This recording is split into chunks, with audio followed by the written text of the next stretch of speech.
You're doing a transaction in your Zomato application wherein you click on the pay payment button. How does the Zomato app make sure that the payment is not done twice?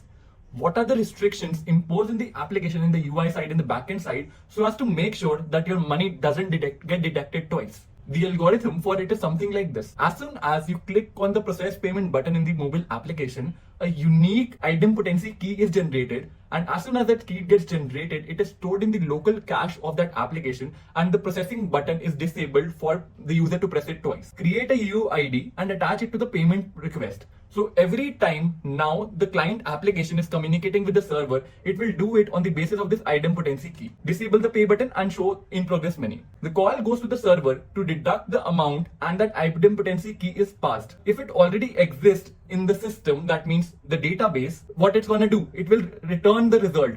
It could be in progress, it could be success, it could be failure. Otherwise, if this idempotency key doesn't exist in the server database, then a record gets created and proceeded towards payment. The server will call the payment gateway idempotently using the idempotency key. It will also persist this transaction details, the DB transaction details in the transaction table. Once the transaction has been done, mark the order as paid and return the response. Also, it will store this information in the DB transaction which already exists in the table. Now, any attempt by the client to query the same idempotency key will result in the response being returned from the transaction table, and it will not go to the payment gateway.